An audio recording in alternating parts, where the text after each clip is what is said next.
And we're thinking about making t-shirts. And the t-shirts would say, we support language access, or we support language accessibility.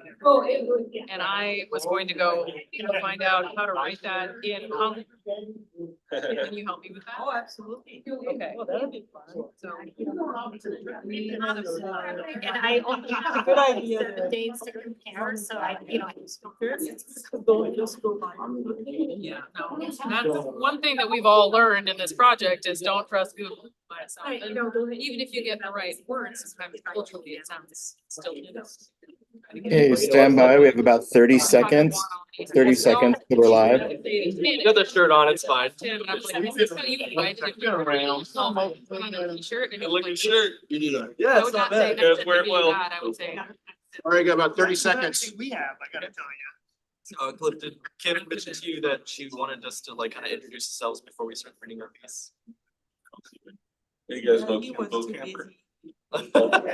Yeah, he's It's politic. That's where I Do my networking. There you go. less than a minute. That was my job. I was a friend. All right, we're ready to begin. That's all I did. Good You don't need a lot of prep to introduce yourself. You said it says what I do. All right. Okay, it is 6 o'clock on Tuesday, February 13th, and I will call this City of Lacey work session to order. In doing so, I'll say that Mayor Ryder is unable to attend tonight. He has an excused absence. And I'd also like to amend the agenda. We would like to move item 5D, the state legislative update, to a future meeting. And with that, I'll move to approve the amended agenda. Second. it has been moved and seconded. Is there any discussion? Seeing none, all in favor, please say aye. Hi. Then that motion passes unanimously. Before we continue, I'd like to read our land acknowledgement. We, the City of Lacey, are on ancestral land of the tribal people of the Treaty of Medicine Creek, including the Squally Indian Tribe and the Squaxin Island Tribe. We acknowledge and remember those tribal people not recognized today who were absorbed or relocated into other tribes for survival. We recognize the ancestors and their descendants who are still here. We recognize and respect the tribal people of its Treaty of Medicine Creek as the traditional stewards of this land since time immemorial, and their role today in taking care of these lands in perpetuity.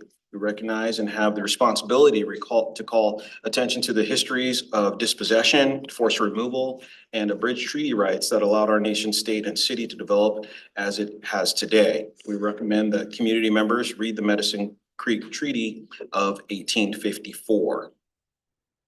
And with that, we will move on to our agenda items. First up on our agenda is the Commission on Equity Work Plan, and for that, we will hand it over to Shannon Kelly Fogg, our Assistant City Manager. Thank you, and good evening, Deputy Mayor and council members. I am joined here with members of the Commission on Equity to discuss the draft 2024 Commission on Equity Work Plan. And we're here tonight to give an overview of that and have a good discussion on that to see if there's other elements that the council would like to see added to that draft. And then the idea would be to bring it back to the council at the next regular meeting for approval. With that, I'm going to turn the meeting actually over to the Commission on Equity's Vice Chair, and that is Kim Sauer, and I will start the presentation. Thank you, Ms. Shannon, and hello, everyone. Good evening. It is wonderful to be able to come to the commission here and be able to represent Commission on Equity. For me, it's first time, I think. I mean, in this capacity. So this is very, very exciting. So very excited and proud to share our work that we have done. So as you can see, I'm going to talk very little bit about our background, what we are tasked to do, review of what we have done for year 22, 23, 23 work plan report card as well as what we're gonna do in this year 24. And we are going to take turns. We have our equity commissioners here. And that this is a club sandwich, in a sense that we will be covering each topic because I would like to have you all hear from each one of us. So I'd like to just take a half second to introduce myself, because I think it's important that how we are made up. I mean, just like all of you are very passionate about what we are doing. All of our commissioners spending their valuable time, month after month, they make it to meeting, always discuss issues and very I guess, truth to what we are representing here. And I came to US in my early 20. I've been very fortunate to be able to work in a capacity that I'm at. And I definitely have lived experience as an immigrant, hearing and you know, people from various background, and I think I'm pretty fortunate that I can pretty much speak about what's in my mind and be an advocate. And I think all of us are in that capacity. So I hope as they talk their topics, they just have, I don't know, a couple seconds to talk about that as well. To me, that's how we are strong and that we be able to really do really well of what we do. So anyway, I work for the Department of Enterprise Services as the Procurement Inclusion and Equity Program Manager, and my job is to really increase that state contracting opportunity to diverse small businesses that we are really need to work on. So anyway, that's about me and that's us. So we have Cliff Brown, who is our immediate chair. And then Dr. Thelma Jackson, who's our inaugural chair. Annie Clay, who's our chair, she's not here today. Christine Storberg was supposed to be here. She had some occasion that she couldn't make it. Marquita Hart, same way. She's a business owner and very, very vocal about community issue. And then we have Jonathan Hegwood. He's gonna talk about his topic today. And we also have Samuel Tatarian, who's our youth representative, and that makes us. Right, and then, so yeah, who's the, is it Jonathan, is that you? You're gonna talk about this? Is that table A or, okay, perfect. Hi there, my name is John Hegwood. I am one of the commissioners on equity. I am the only queer commissioner of color on the Commission on Equity. I am also a veteran and currently a military spouse and also a military brat. So I kind of had to trifecta there. I have lived in Lacey for as long as I've been in the state, 13 years, 14 years. We have called it home the entire time that my husband and I have been together. It's been a great place to raise a family. We have a son. They're great. They go to Timberline. Anyway, that's me as one of your commissioners on the Commission on Equity. So as we can see up on the board, we have the key projects initiatives for last year. We have the advisory board stipend program, which we just implemented this, I believe last month was the first official it going into effect. We have our land acknowledgement, as we just heard, was read. We have our park sponsorship policy, which was something that we went over last year. I'm sure several of our council members recall that. We have the PCR comprehension plan. We also have our community partners such as Northwestern Public Schools, Timberland and JPII. Community forums and our focus groups that we've had have been immensely successful, and we are looking forward to doing more of those. We have participated and helped sponsor the Juneteenth and Lacey Cultural Celebration events, both to great effect and have been a great time for the commissioners and as well as those that attended. We have our draft DEIB strategic plan workshops that are happening, as well as our legislative meeting process. We have just started on our equity tools as of last year. We're kind of more into that this coming year, but we also have our community liaison program that we have started discussing also as of last year. Do you want questions as you go, or you want to wait till the end? If you have any questions, please feel free. JPII? That I was wondering the same thing, actually. I had gone over this and now. Oh, okay, John Paul said that's, okay, thank you. Roman numeralize, okay. Is this also me or is this Cliff? This is. Okay, perfect. Good evening, I'm Cliff Brown, I'm retired, but I do have a job. It's called, I'm the master of the honeydew list. Like to honeydew this, honeydew that, and I do. Maybe start. Yes.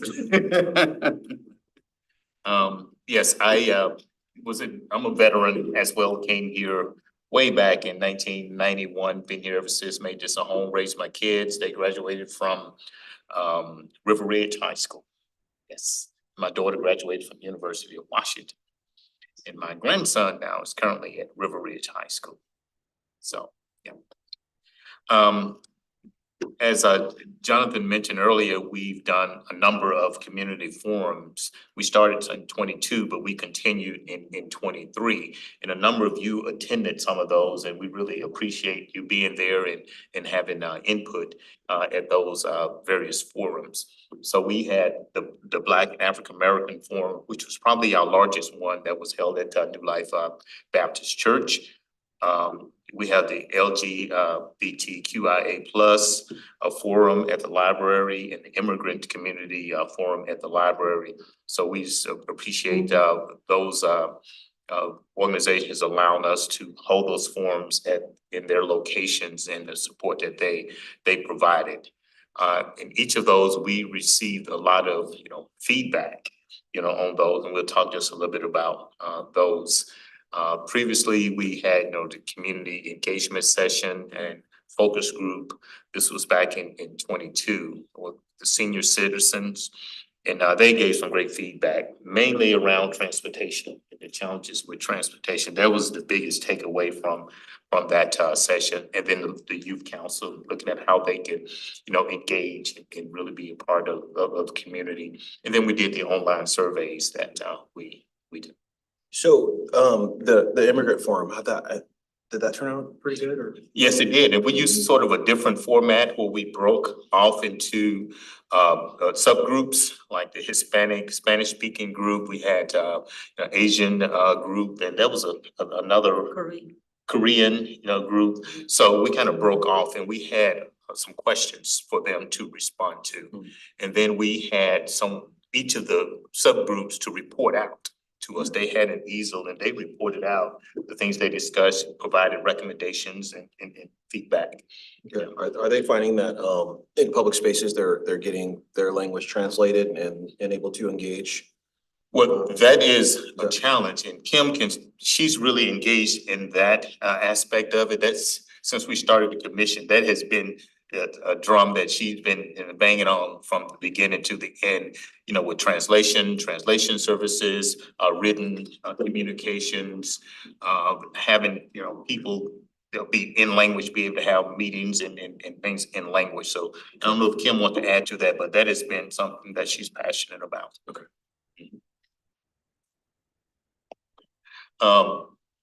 And we've already started talking a little bit about, what we've heard, the visual, the representation that, city demonstrates, that the city is welcoming, of all. And I think that's a strong point in virtually all of them. There's so much positive about Lacey, but we don't know, well, where are the challenges? Where do we need to look? But there's always some great positive feedback. Collaboration with community partners is something that's on the forefront. Eliminate racism, inequities in government, community services, and other sectors. And those, led to, that feedback has caused us to have those discussions with the various departments in the city. When they come to us and cover their plans, what they're doing, policy reviews and those types of things, that gives us an opportunity to ask those tough questions, to ask what's your process, ask how you're gonna make things better. And they've been really, open to responding to those things and giving us good feedback. And that's working. That's been a good relationship. Finding existing gaps in engagement and focus efforts in closing the gaps, creating targeted outreach and engagement plans, trusted messengers. And that is the other piece that we talked about, having the people who are going to be liaison, the community liaison, that's gonna help along those lines. Oh, is that? I have one quick question. Mhm. Do you think that this engagement, is or will create like, more, we have a pretty strong connection with the Polynesian community. They do the Polyfest and I've, I get texts and emails from their leadership asking for this or commenting on that. And I'm hoping that the same thing is gonna happen with like the Korean community, the Hispanic community. I haven't really seen a lot of them come and say, hey, we wanna do this or we wanna do that, or we have these thoughts and ideas about putting on this festival or having this cultural engagement is one of the things that I've been hoping for out of this. And I know that, it's not like every day that, a group comes together and says, we're gonna be a coalition, we're gonna do these things. But it was one of the things that I'm really kind of hoping to see develop out of this. Yes, and one of the keys is that trusted messenger piece. That's the key, if organization want to know if they are, able to communicate, their thoughts, concerns, anything with the city, that trusted messenger, if they want to do something, start a business, grow a business, do anything, each community have people that they really trust to carry their message. And if they feel comfortable that they can engage the city and appropriate people and departments in the city, that's gonna go a long way. So I'll emphasize that too, because I talked to Lacey Chamber, the Thurston Chamber and the EDC about that exact message when I did some roundtables with them and just met with them. The trusted messenger thing, I think, is probably the most important piece of it, because you can have all the plans, you can have all the ideas in the world, but if you can't have people who can relate and get that message out and broadcast that, it just, you'll never actually implement it. And then on top of that, a lot of the feedback I got from them is we're not getting members of this community or this community. And well, there's obviously a barrier there. There's whether it be mistrust or a language barrier, whatever it is, it's on us to go out and get these communities involved. And so I think any way we can promote that and emphasize that, I think is what will make this whole thing work. Yeah, I think we're talking about community liaison program, so that is something that we will be looking into more, but by all means, that is so important to have that connection, conduit, someone who can come from that community to talk and represent.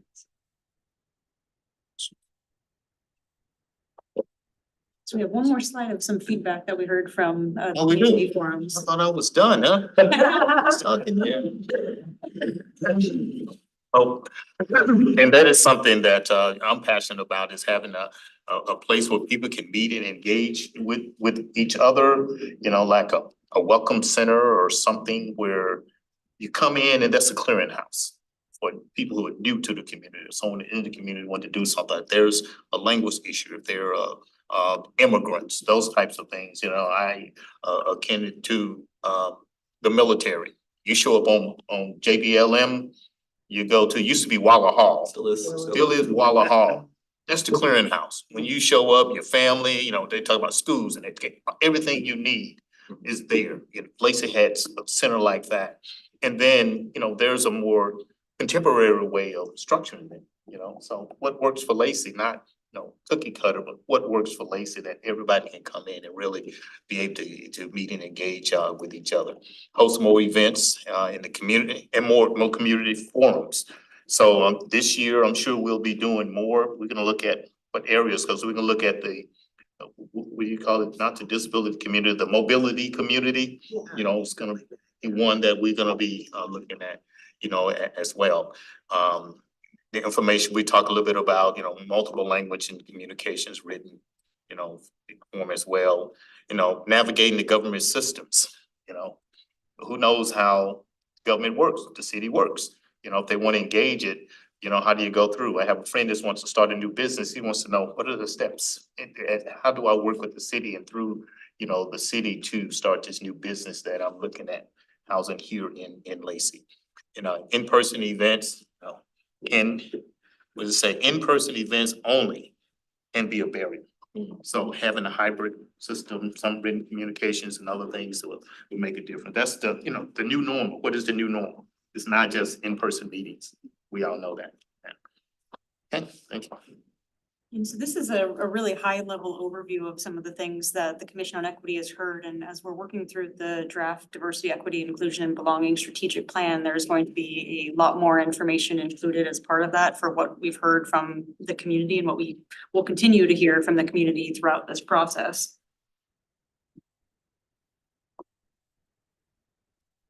So the work plan that we've been working on since the inception of the Equity Commission, looking at how we wanted to frame our work, and we ultimately will be making recommendations to the city council, given what we've heard, what we've learned, and what does this all add up to? And the diversity, equity, and inclusion strategic plan, we are working towards the finalization of that. Now that we've done all of this data gathering, now that we've heard all this information, now that we've had all of these presentations by the various departments of the city, we now understand how things work as key communicators to the constituents that we represent. What will that strategic plan look like? Now that we've gone through all the definitions and all of that, we're at the stage now of taking all we've learned, the survey, the tools we've gathered, and looking at the inequities. We've dealt with equity for the last year, 2 years. Now, given what we learned, given what we've seen, given what we know, how do we begin to identify where the inequities are so that we can make recommendations for change and improvement in those kinds of things? And given all that we've had laid before us with the various initiatives, with the review process, we've been looking at the various comprehensive plan development that's going on, planning a DEI summit. You know, we've been a part of all that. But what will constitute the recommendations we're actually making to the city council for some change, some improvement? We've been talking about the need for a DEI officer kind of person, designated person, because we recognize that it has to be throughout the fiber of the makeup of the city, and a lot to be done. And fortunately, in our listening sessions and our surveys and our forums, the grade has been really good about City of Lacey. We aren't a community that people came complaining about racial profiling or complaining about undue use of police force or those huge kinds of things that some communities are struggling with. But at the same time, there were a lot of underlying kinds of things of access and opportunity and lack of information and lack of inclusion.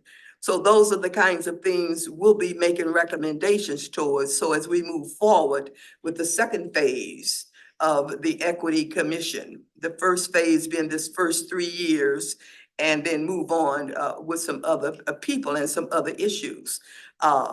So the DEI strategic plan as part of our work plan is the next thing on our agenda for the remainder of this year for the Equity Commission.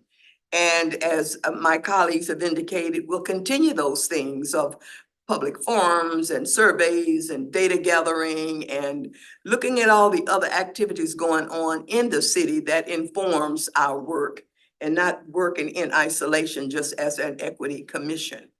And so we're at that level, that high level of engagement and involvement.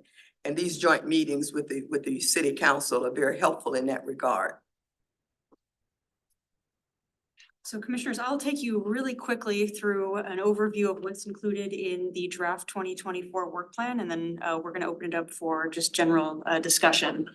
So really quickly, and I know this is very small on screen, it's also included in the packet. But what we've done is we've broken down the work plan for quarter, and in each quarter, we've had different categories of engagement, strategic planning, policy items, program items, and events. And you can see here in quarter one, we have a very healthy slate of all of those items. So we are going to be participating in the Lacey Cultural Celebration, continuing to have meetings with outside organizations and learning a little bit more about them. This quarter, we're focusing on the business community. Continuing to work on the draft diversity, equity, inclusion, and belonging strategic plan, as Commissioner Jackson mentioned. Taking a look at reviewing community liaison programs and how they might be of benefit here in the city of Lacey for reducing gaps in voices that might not be heard. Continuing our research on equity tools and then other policy documents as they arise. So if something comes up and the Commission on Equity is called to take a look at, we wanted to budget in some space for that as well. Joining here tonight for the annual report out to the City Council on what the work plan is and what items were going on. And then starting our planning for the very successful Juneteenth event. I know it's February, but June will be here shortly. And so those planning meetings will be starting here pretty soon. Moving on to quarter two, we are going to continue some of the community forums that were mentioned and looking to host a group of all abilities, meeting also with the Lacey Youth Council, and then having another joint meeting with various DEI representatives from local education institutions and beyond, continuing to work on the draft strategic plan, continuing research on the community liaison programs and coming back in front of this group, hopefully with a recommendation on those programs in quarter two.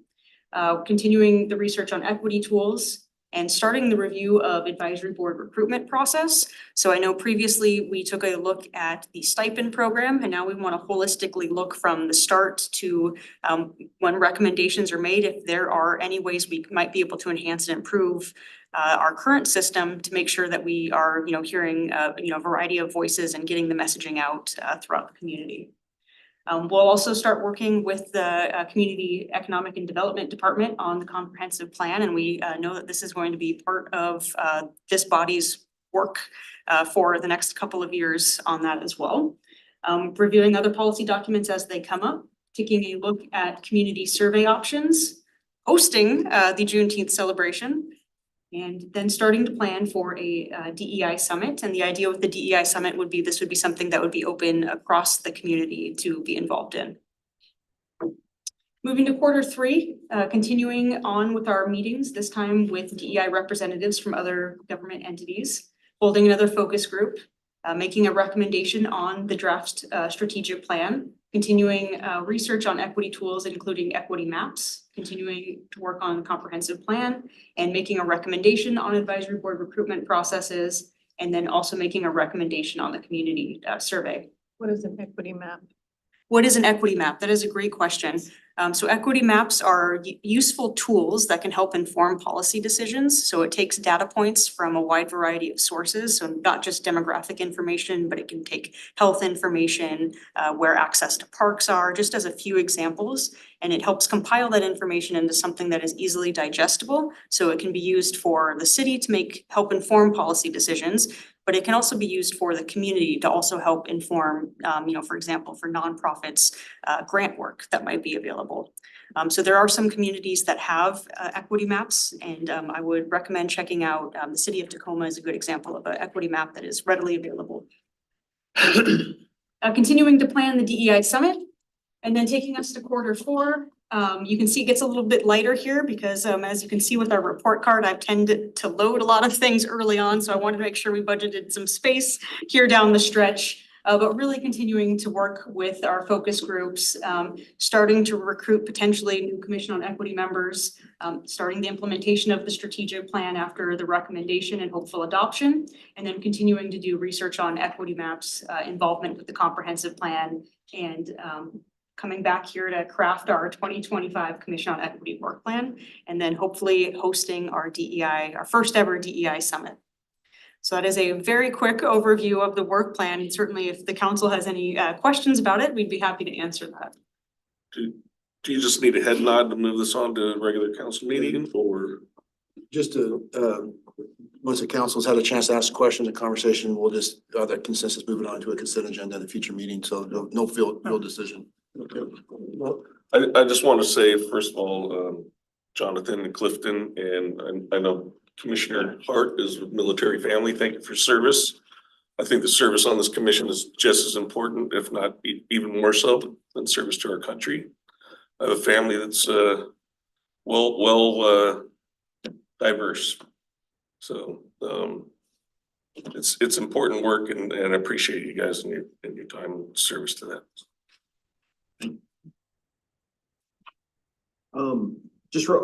Yeah, thank you guys for doing this work. We really do appreciate it. And if without you guys, how would we know where the gaps are at? And so we can hear about it from 1, 2 people at a time, but as you guys start to compile the information, then we get to really see what's missing and what needs to be added. I noticed on here you guys said that there's other government entities. I don't think they have the same Commission on Equity that we have. Are they putting things together too? And or is it just kind of like, hey, we're meeting with the city manager of this city, or how does that work?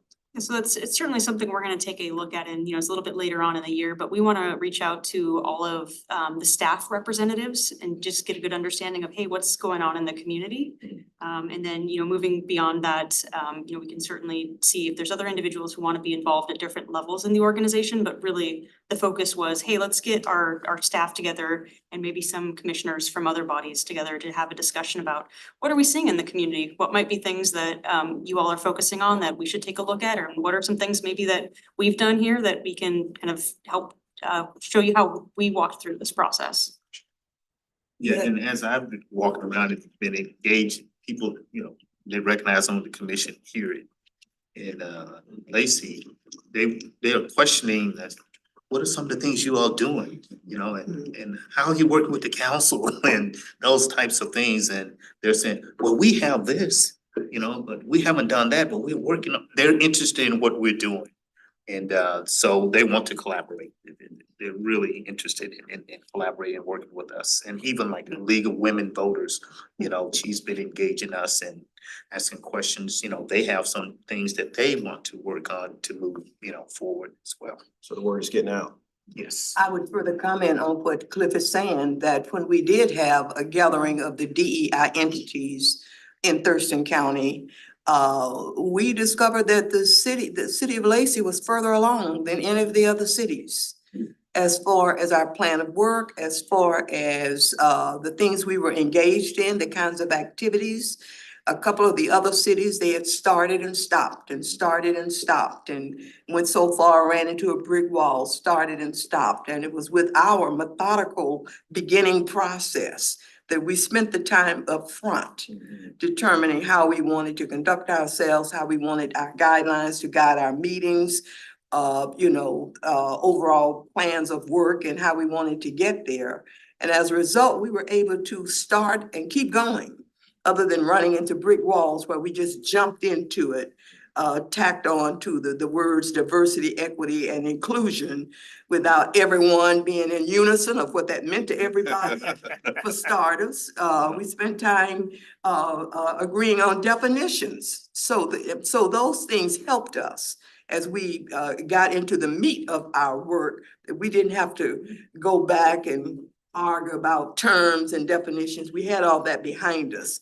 And as we shared that with the other jurisdictions, they became very interested, as Cliff said, how'd you do that? And so we're still out front of the DEIs in the county. So when we reconvene all those groups again later this year, it'll be interesting to see how far we've come, because a certain thing is going on in this country right now where DEI is being de-emphasized. It's being attacked. We came on board when it was heightened in everybody's mind. So who's sticking to it? Who really has that commitment? Who really has a plan of work? What are the advisory lines? And so it'll be interesting to see, if they're still on that trajectory as we are. But it was very interesting. City of Lacey's was out there. Okay, Councilmember, I'm sorry.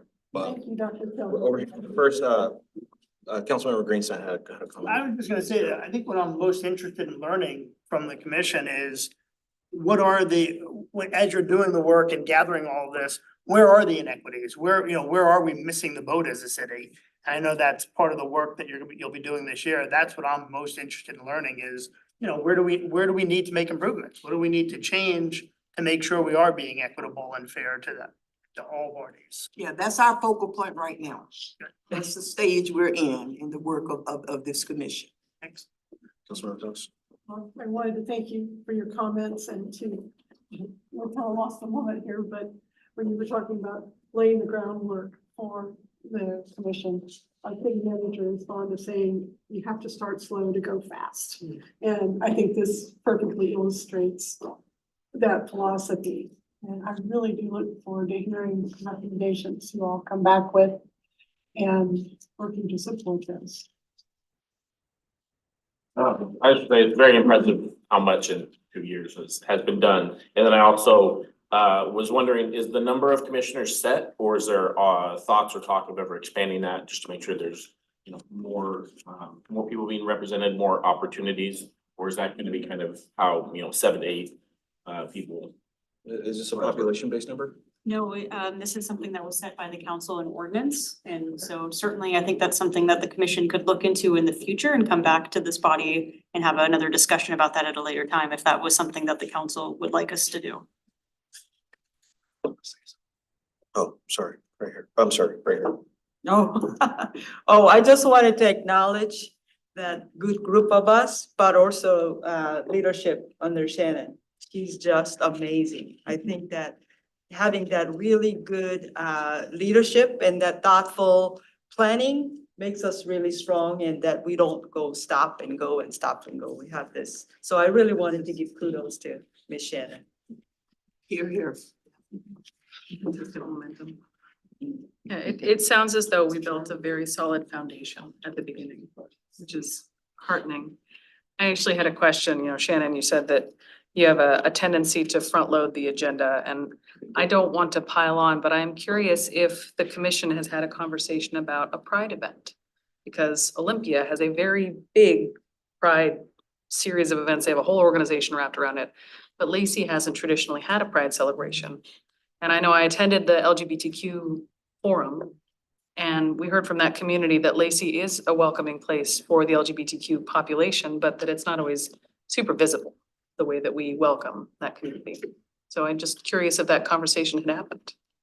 So we haven't had a conversation on a specific type of event outside of really Juneteenth. But what I will say is that the community feedback we heard was that they want to see more events. In particular, Pride came up a lot when we were asking the community about what they wanted to see. And so there is a very strong interest in doing more events as part of city programming moving forward. Yeah, I would like for us to have a Pride celebration as a city.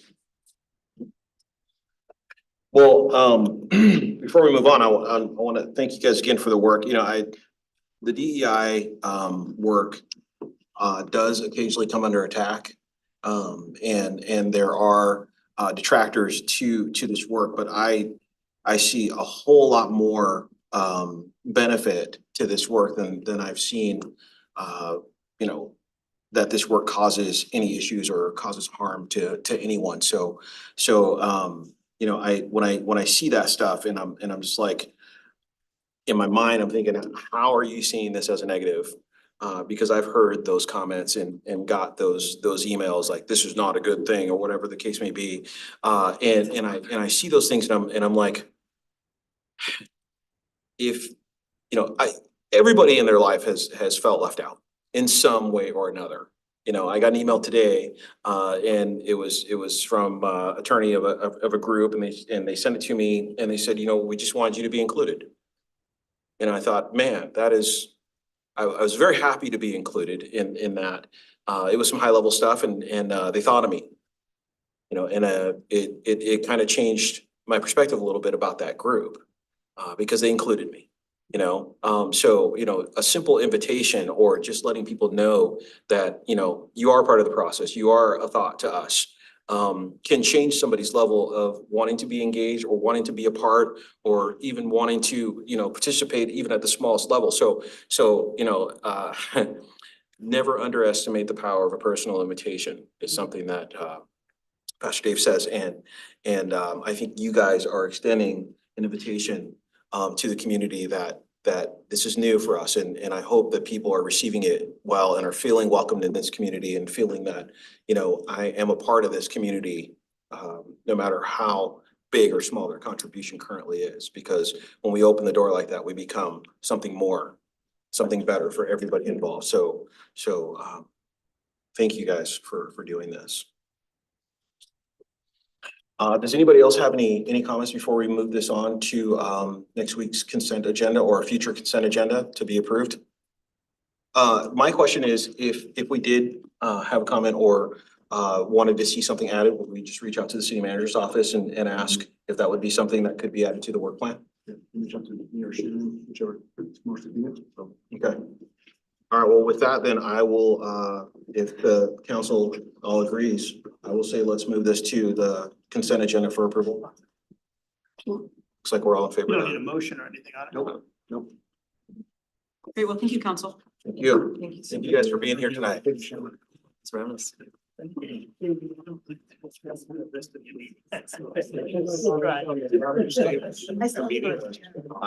take off. Yeah, or I'll send you, you're probably in Lacey's emails often. I'll send you your personal email. Thank you. Commissioners there. Okay. And the next item on our agenda tonight is going to be our fourth quarter investment report. Very exciting to see this, partly because we know that we've been growing. And Troy always does a really great job of quantifying said growth. So with that, I will turn this over to Troy Wu, our finance director. Great, thank you, Deputy Mayor. Good evening, council.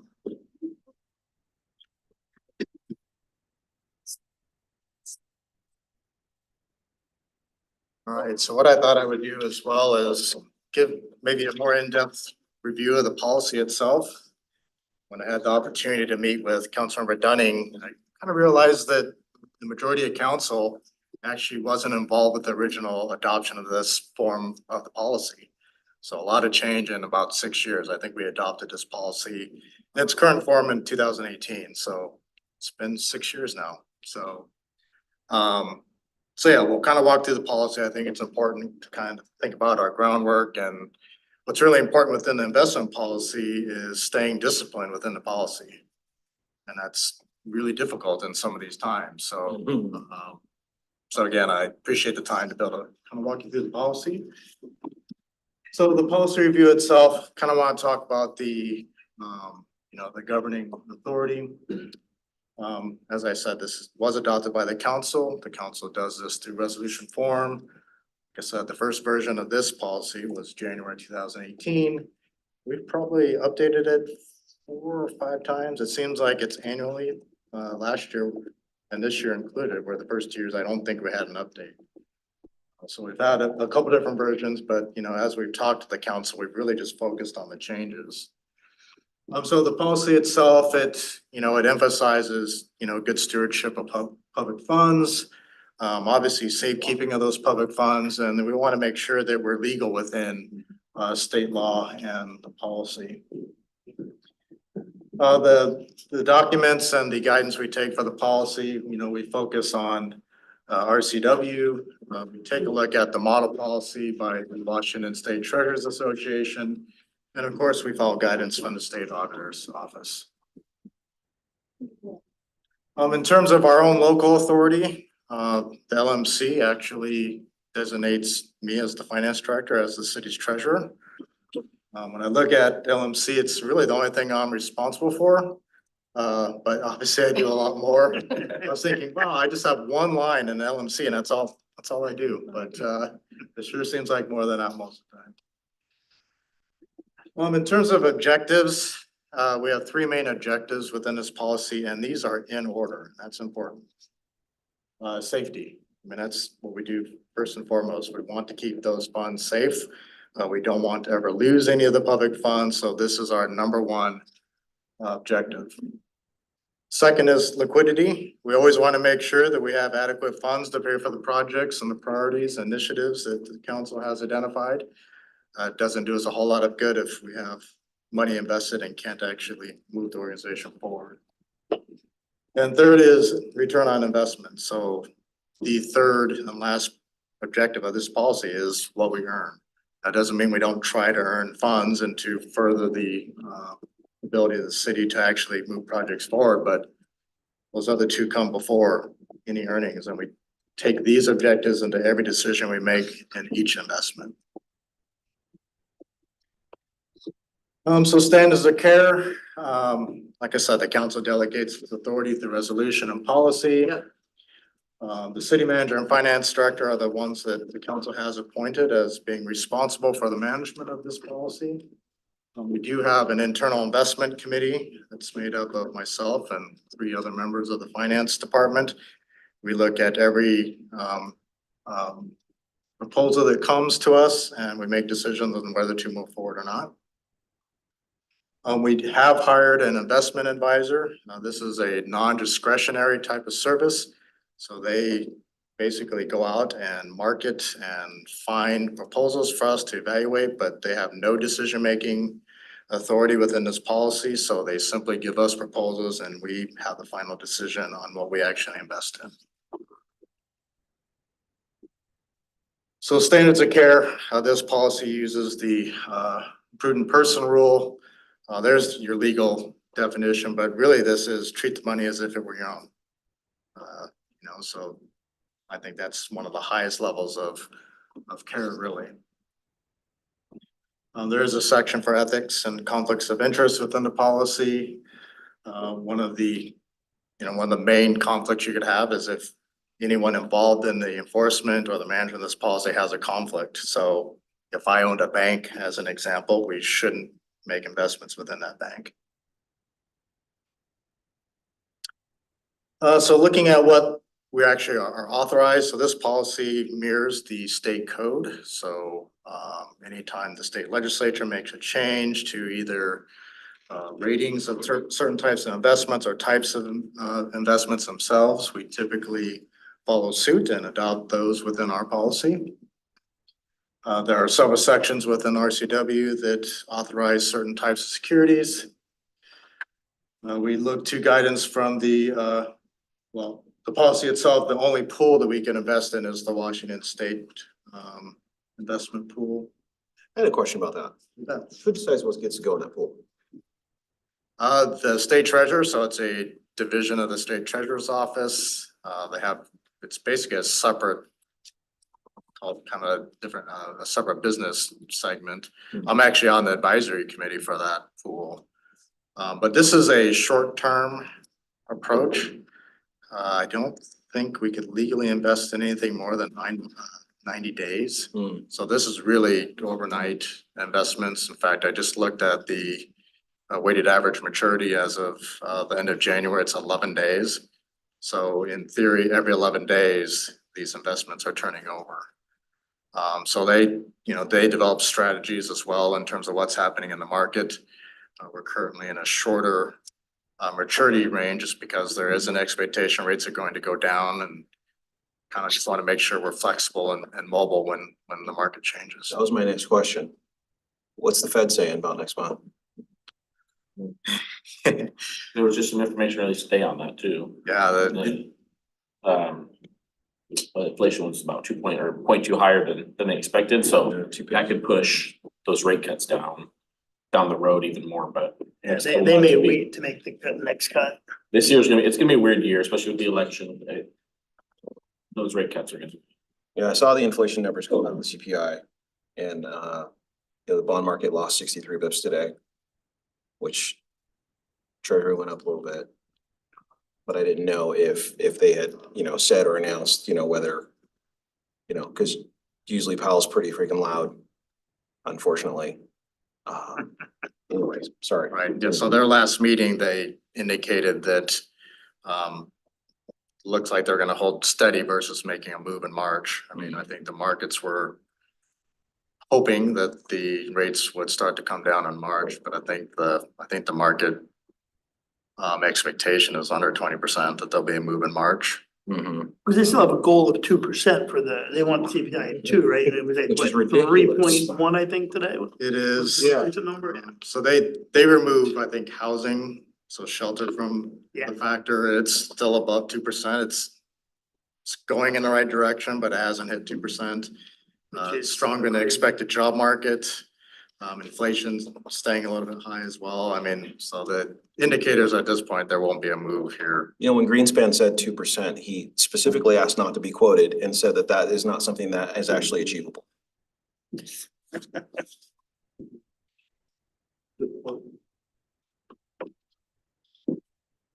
policy only recognizes 3 different rating agencies. I mean, it's the big 3. I can't even name another one, to be honest. So, I mean, it's the 3 big agencies. I know this is small, but it's in the policy itself. This is a matrix of the diversification portion of this policy. This is every type of security that we are allowed to invest in.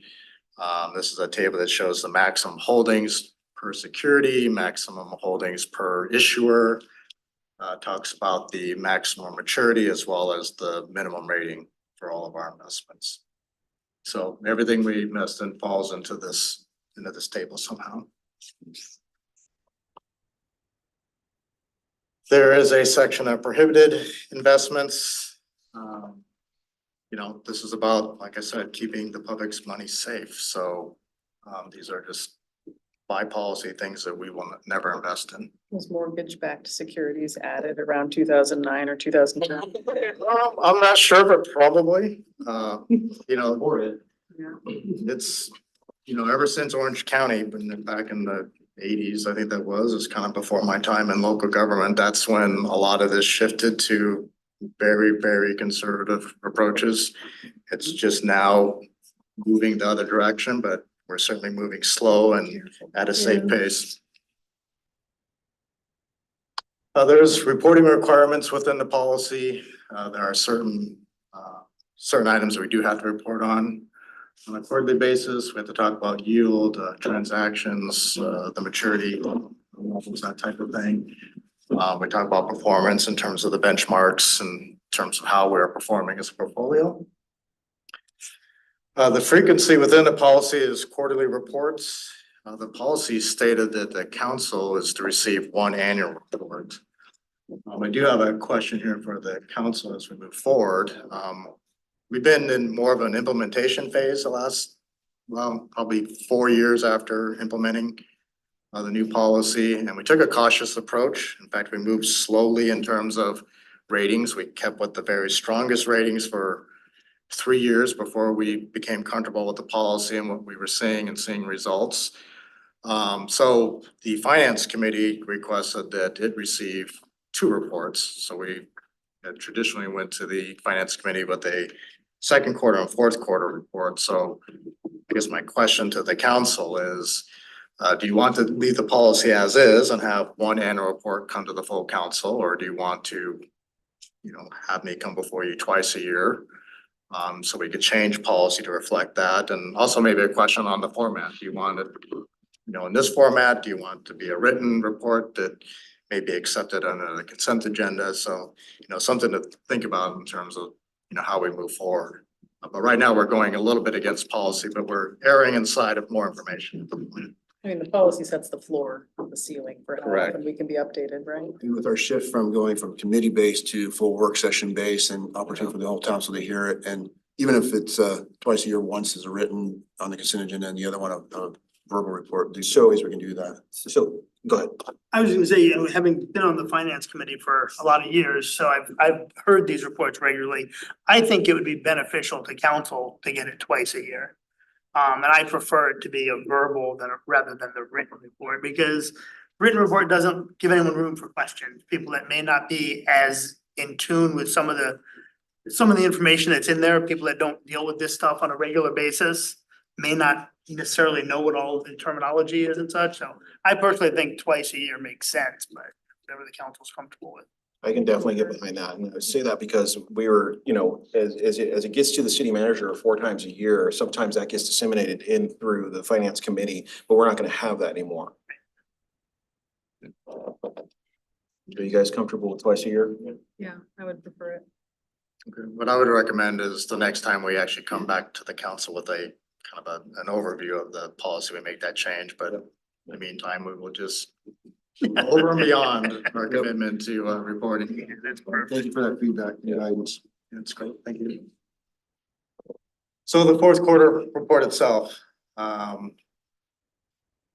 like I said, the policy actually gives us guidelines on what we are to include in the quarterly report. So for the report you have in your packet follows that to a T.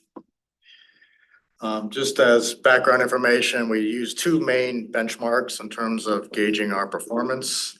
The first is a 0 to 5 treasury yield. So that is, we just look at how much yield we should be targeting in terms of what we are. Sometimes we hit it, sometimes we don't. It's not failure if we don't.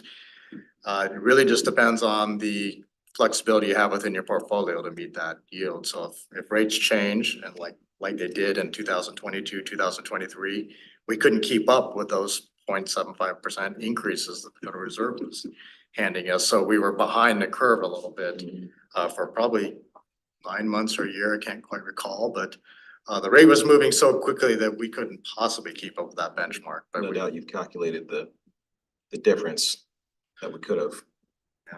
Yeah, that gets us into the second benchmark, which is the 0 to 5 benchmark for duration. When we have a 5-year investment, that's not going to move for 5 years unless we sell investment, which as a practice, we typically don't.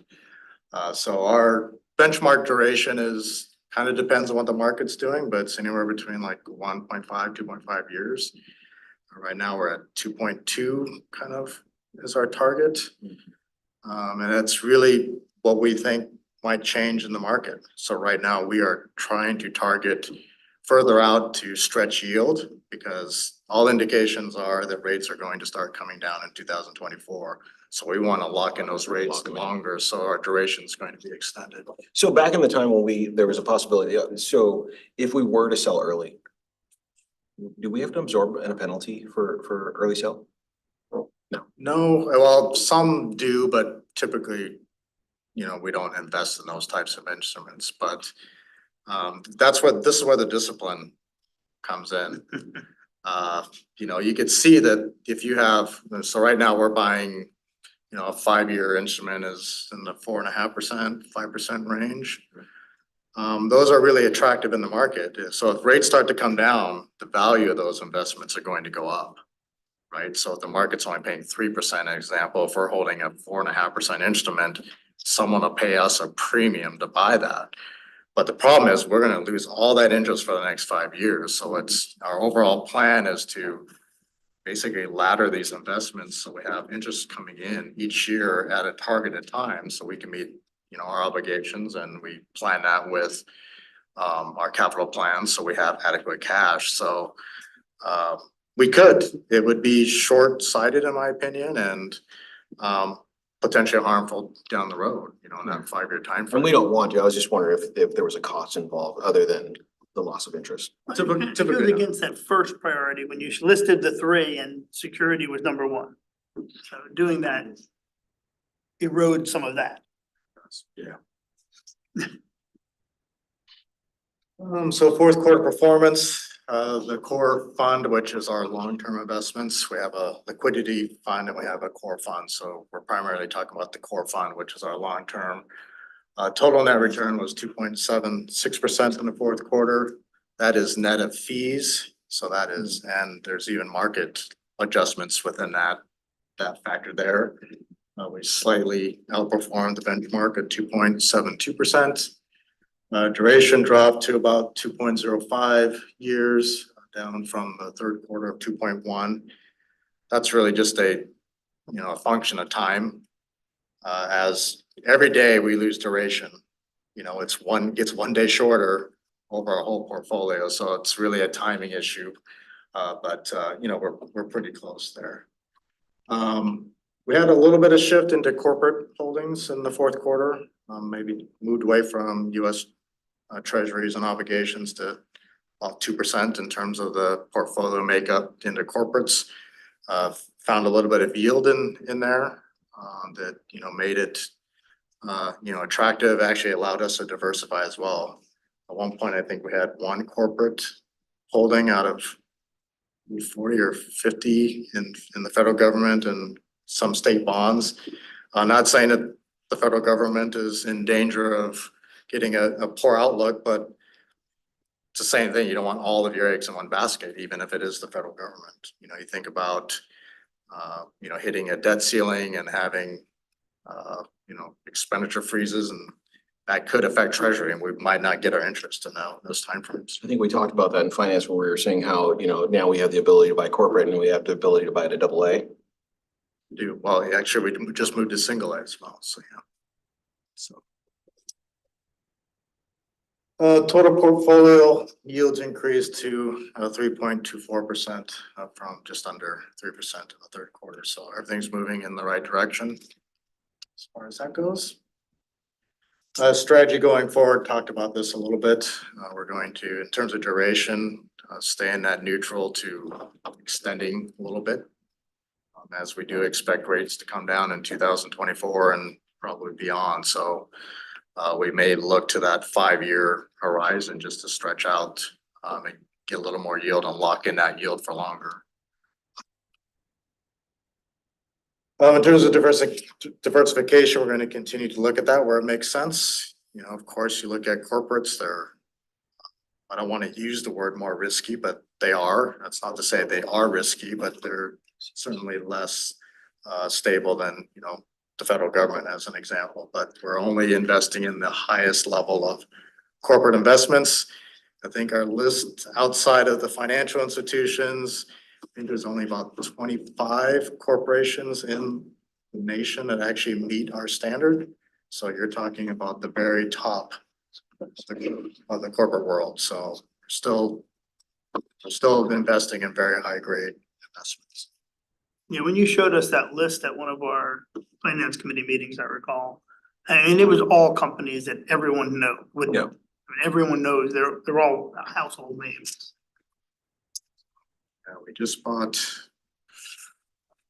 well, not just bought, but in the last quarter, we bought, I think it might be Bank of America at about 5.9%. So that was quite a bit higher than what we were seeing, compared to US Treasury at that moment. So that's the fourth quarter report. Like I said, everything's going in the right direction. This has been we talk about high interest rates and what that potentially does to the economy, what it does for our borrowing power, but on the other side of that, we make more an interest to actually help fund those projects and keep our operation going. So Yeah, I think we've all shifted a little to some high yield savings and everybody's offering it, put your money over here and, it gets you 4.7, 4.75, 5% I got offered.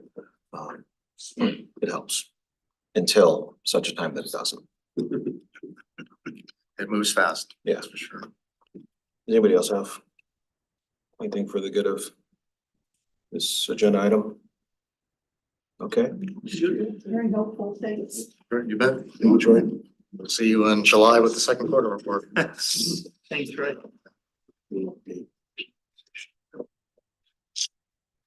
Okay, moving on, our last agenda item for tonight, since our fourth item, is being moved to a future meeting. We're gonna have a property acquisition update. In this case, Wellstar 7 will be led by our city attorney, Dave Schneider, and Public Works Director, Scott Edgar. An executive session, so maybe there's some definitive. Yes, you. Well then. Thank you, Mr. Deputy Mayor and council members. We're here today. This is informational only. We're not asking for any council action or any direction.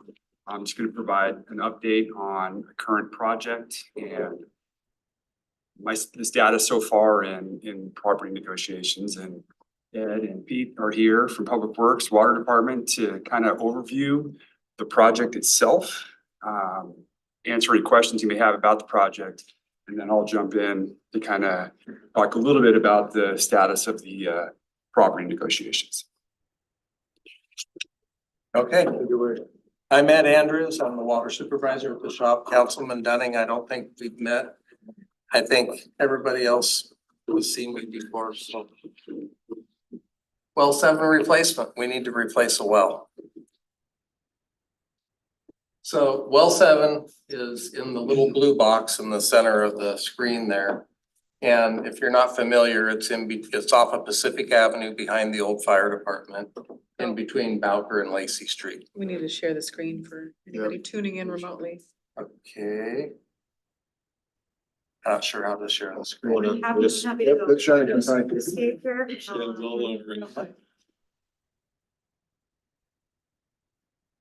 Okay. Thank you. Now the folks at home can participate. Do I need to start over?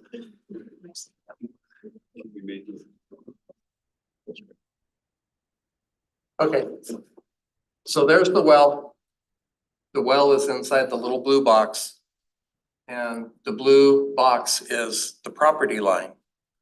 So the property that we own for well 7 is about the size of this room, maybe smaller than this room.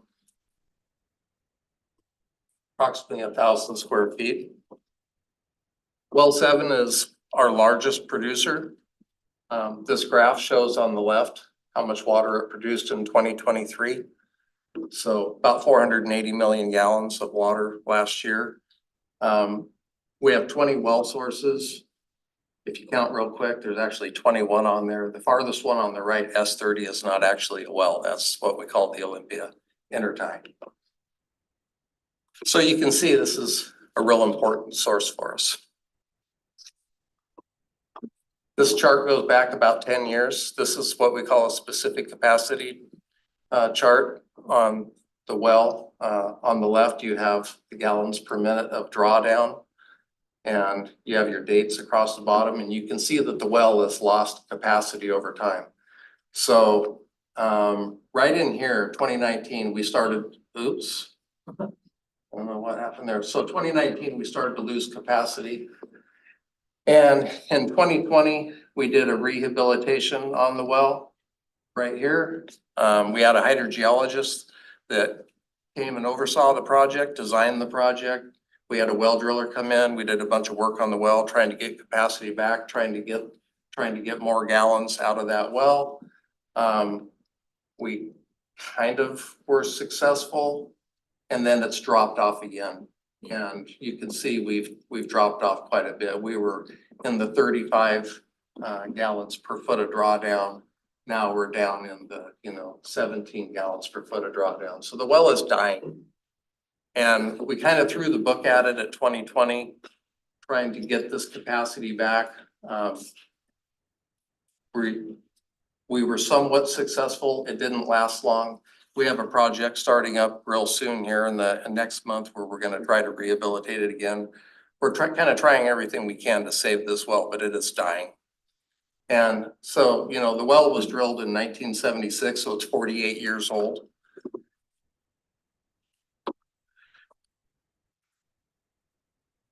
So as I said, the location is in between Bowker and Lacey Street. The yellow circle is, the little circle in the middle is the well. The yellow circle is the protection radius. There's a 100-foot radius, so a 200-foot diameter circle around the well that is the protection area for that well. We're proposing to drill a new well next to it, roughly 100 feet away. So the green circle would be the proposed new well.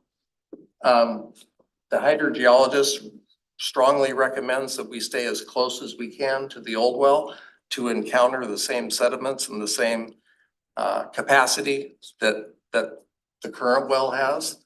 If we get too far away, all bets are off. The blue square that you see there is the quarter section. So we're in the northwest quarter of the northeast quarter of map section 21. This is the withdrawal area that is defined by the Department of Ecology that the water must come from, is within that blue box. What's our current depth? This well is 400 and 80 feet. 480 feet deep. How far are we planning on going to? Same. Same. Mhm. So this well, you know, maybe it wasn't designed the greatest back in 1976. The casing is a little small. When we did the rehabilitation on it, we also found out that the well casing itself going clear down in the ground is rusting bad. It's really corroded. So this well is just completely dying. If we drill a new well, we're gonna drill a new well. The new well will probably have a larger casing and it'll be down around the same depth. And we have an instantaneous water right here of 2,150 gallons a minute. We're currently down to 1,500 gallons a minute. We could really use that other 600 gallons a minute. I have a question, would that area be a good spot for a reservoir in the future No. too? No? We look for the high ground to do that. You said the well was built in 76. It was drilled in 76. Okay. How does that compare to when the other wells were drilled? Does this make it among the oldest or? It's old, but not the oldest. Yes. Yes. So, Go ahead. go ahead. So the hydrogeologist recommended we drill a new well. He said, you guys need to get busy. You gotta drill a new well. This thing's dying. So we sat down and we looked at all the alternatives. It's like, what are we gonna do? Where are we gonna go? This alternative here is to purchase the land that you see in the red so that we can move over and drill a well, because currently we don't have any land. We don't have any place to drill a well. And this building up here, I'm gonna stand up here. So this building you see up here is our ATEC treatment facility. The water from this well must be treated. And the water gets, you can see the patch in the asphalt here. The water line goes right up here and into the treatment facility. So that's a key component of the well. The treatment facility is necessary for the well. Would it be necessary with the new well? Yes. Mhm. And so we looked at, hey, let's purchase this piece of property here at the back half of the old fire station building. And we need to have better access to the treatment plant instead of driving all the way around the neighborhood and driving all the way around back as what we currently do. Let's connect these together. This alternative, you can see here that because of the proposal to drill directly north of the existing well, there's a high confidence in a successful well. It resolves the lack of property ownership by buying the piece in the red. The negatives are we would have to deal with all these property owners to accomplish our goal. It kind of inhibits our ability to expand ATEC. When we drill the new well is gonna have more capacity. The treatment building that you see up there in the blue square is not big enough for a new well. So we have to make that treatment building a little bit bigger. It makes it really difficult to do that with this alternative. And the access between the well and the ATEC facility is less directed, and it's very narrow in places you can see the gray lines where we would propose to connect the two properties together. So this was an alternative we looked at, wasn't so great.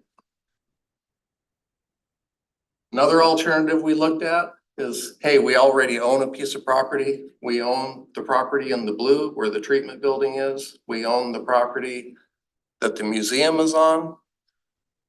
We would have to drill a well right where the museum is. The museum's gotta go. So, that's an alternative, but it has a lot of problems. So the biggest problem being that it's so far away from the existing well that all bets are off as far as whether we're gonna strike the same amount of water, the same sediments at 480 feet to get that water right.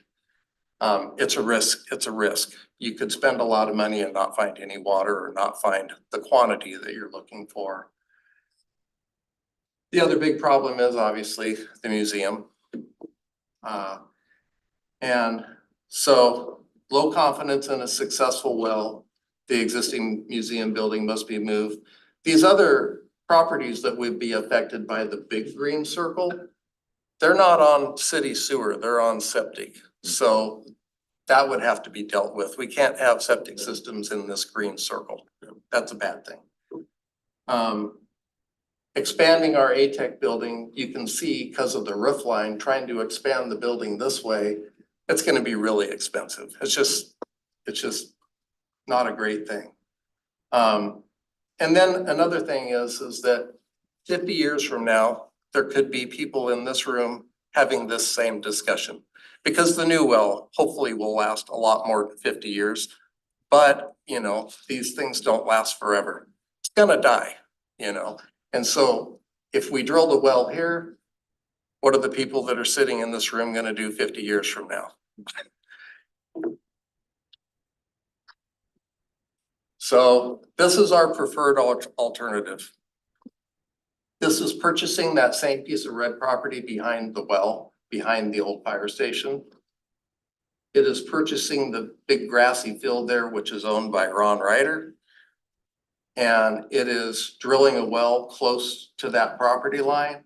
And then the ATEC building, the treatment building in the blue square could be extended to the south, encroaching or crossing that property line. And everything works for us. So we have a high likelihood of encountering a good well, a good aquifer, a lot of water by drilling close to the old well. You know, it's the best layout for us for the expansion of ATEC. Easiest access, we can drive right back and forth and maintain both sites easily. And because of the big field next door, there is room for another well down the road, kind of planning for the future. And the majority of the sanitary setback, which is the circle that you see, is all taken care of because most of it is within our control. It would be within property that we would own. So these are the alternatives we looked at. This one makes the most sense without a doubt. And when we got here, we said, David, help. We need to buy some land. There's no septic on the Ryder property? No, that field is just a field, yeah. So this analysis was gone through a couple of years ago. And again, we're providing information to this council, just for your general awareness. There's a process that needs to be gone through when a city is gonna be looking to acquire property, and that process has been followed. This is an existing project, you know, that where properties required. So the property's been appraised. There's been a determination of what the value for the properties are. Offers have been extended to the property owners. And I've been in discussions, negotiations with the property owners for some time. And these discussions have been very cordial. I mean, they've been really, I guess cordial is the right word. However, time is becoming more and more of the essence, and we have not been making progress towards agreement. And that's fine. That's not, you know, that's perfectly appropriate. And so there's different options that the city can have. One of the, you know, so the next steps for me, hopefully it's just to come to an agreement, and then, you know, I can just let you know, hey, you know, we've reached agreement and away we go. Another option would be to enter into what's called a possession and use agreement. And I've discussed both of these agreements with the separate property owners. Both property owners have been receptive to this sort of agreement, but again, hasn't been completed. How many property owners are we talking about? Is it just Two separate parcels, correct. And a possession and use agreement is whereby the property owner agrees to allow the city to possess the property so that the city public works department, the water department can move forward with plans to develop the new well with certainty. And so it gives the city possession and use of the property, but the property owner gets the value immediately for what the city has offered. And then the issue of what the true value is or the agreed upon value is. It's just kind of put to the side. You still work on that, you hope to achieve it. But that's the only issue remaining. Anyways, those agreements have been discussed with the property owners and they've been open to the idea. Haven't reached any consensus there. The third option, of course, is eminent domain. Eminent domain is a tool in your toolbox that would require the passage of an ordinance. The passage of the ordinance would authorize myself to initiate a petition for eminent domain, and that would be in Thurston County Superior Court. You know, and again, purpose of this meeting is just information to give you an awareness. If I approached you with an ordinance for eminent domain, I certainly wouldn't want you to see it for the first time in a council meeting. So happy to answer any questions. Again, we're not looking for any direction or any guidance, simply just want council to be aware of the status of this project. How long have we been talking to these guys? Couple years. And there's been, I mean, this started during COVID, there was delays, but there's been communication, and the communication begins well before an offer is made. Let's keep in mind there, because the property owners are with the appraiser during the appraisal, et cetera, but yes. Help me understand the possession and use a little bit. So if you did that, so I get it. So they know, the property owner knows they're getting at least whatever the current offer is. Right? And you're still negotiating the final terms. What if so you go in, you put the well in, what if you can't come to agreement on the final terms? What happens then? A possession and use agreement just puts off the litigation. It doesn't eliminate the need for litigation potentially. You're saying the property owner is agreeing, because sometimes in an eminent domain action, the property owner might not agree that it's a public use. They might not agree that it's necessary. So there can be an argument about whether it's even going to go forward. With a possession and use agreement, the property owner, and I'm not at all speaking for any property owners, you're obvious. No, I'm just trying to understand But the process. I just never heard the term. In that context, the property owner would essentially concede, yes, we understand that the city's gonna do this. We understand that this project's going to go forward. We don't have a problem with the project going forward. However, the amount of money that you're offering to pay, we disagree with. So the city would write a check for the amount offered, hand it over. They would sign the possession and use agreement, giving the city control of the property. And then the negotiations continue. And if they never reach a meeting of the minds, then it can still go to court for a determination, for a judicial determination on just compensation. So. It's a friendly eminent domain. In that scenario, would that parcel be deemed undevelopable after that? Is there opportunity down the road for the structure to be built on there with the well placement and them agreeing to the? Not the field. So the property that the city would be acquiring would be used for municipal purposes, for utility purposes. So that property would not. So it'd be essentially become an open space, right? Except for a facility for the city down the road to. Correct. Help with the well. Correct. And water production, okay. Is this two property owners just for alternative 3 or for all the alternatives combined? No, so the alternatives was just information for the council to see the process that the city's gone through in deciding what property was necessary. This is the scenario that the city's proceeding under. Okay. And so, yes, it's two separate property owners. Alternative one had Well, 5 different property Gotcha, yeah, owners. I was like, Would have that's like- impacted. So then we wouldn't be like leasing it from them. We would actually cut them a check for its actual value. As kind of a retainer situation. If we went forward and if the property owners were agreeable with the possession and use agreement, that's correct. Full cost. Hold on Correct. to that. Full assist. Correct. Okay. Which we would be doing anyways if they agreed to sell it. Yeah, exactly. We're paying at least this much, Today's rate. the offered amount, correct? Offered amount. How often has the city used the eminent domain tool in recent years? Once. So the last time, The roundabout Yeah, college in 22nd, city council passed an ordinance authorizing a petition in eminent domain. So this is 2017, 2016 perhaps. And that was, there were six parcels included in that. And they all resolved amicably without, well, without judicial intervention. We resolved.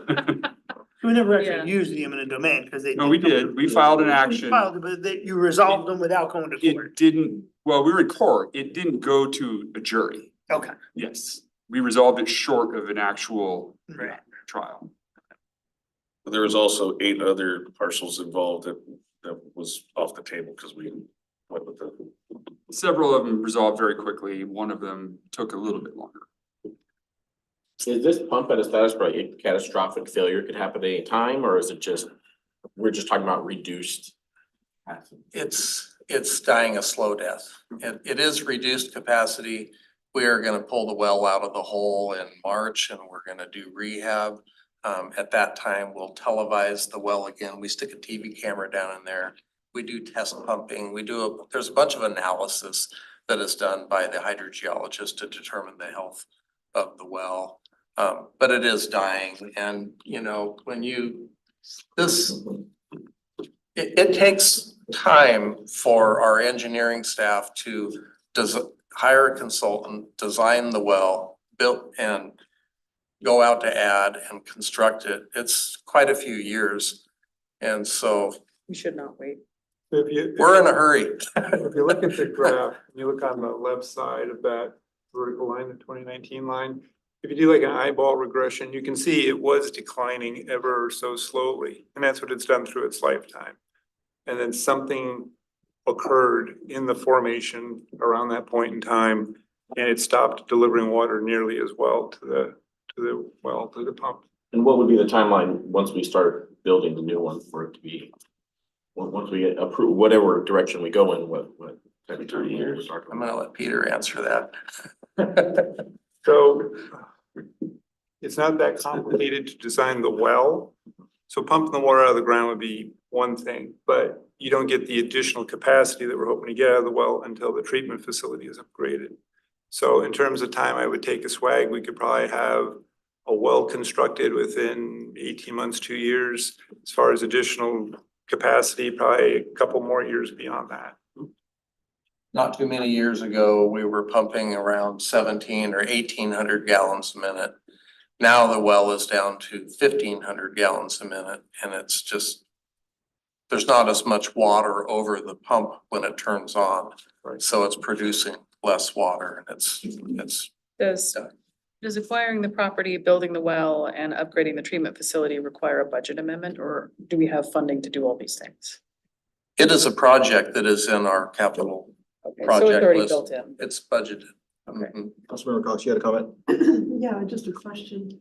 Under the agreement that you were talking about, would the city have complete control over the land? Yes. So we could protect the well area? Yes. Okay. Thank you. Thanks for the update. So, yeah, so, oh, Okay, no, if this was just informational, thank you for bringing it to us. It seems like a lot to think about and I guess you guys have kind of given it some heavy consideration and have narrowed it down to. We beat it up pretty good. And this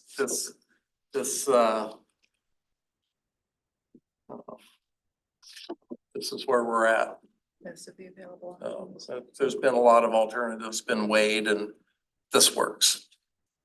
One other question for you, Dave. I know you don't ask for any decision today, obviously, but what kind of timeline are we looking at for when we're gonna get to a point where we need to make a decision so that this can go forward? soon. That was the impression I was getting that it happened soon. I'd say June or so. So, okay. Think that out. So, thank you. Thank you. Yeah, thanks. Yep. So nothing more on this item. If you guys don't have anything, is there anything for the good of the order? Okay, well, seeing none. Stop sharing it. So we have reached the end of our agenda. I don't know when exactly we're gonna get our state legislative update. I'm sure that'll soon enough. We'll plan on having it at next week's council meeting. The reason why we wanted to push it out because today was a closing a cutoff date for bills, but we'll have a better idea what bills are really alive and going forward and what we may need to have council weigh in on some priorities too. There we have it. So if there's nothing more, then we've reached the end of our agenda and I will call this work session adjourned. Have a good night. Thank you for being here.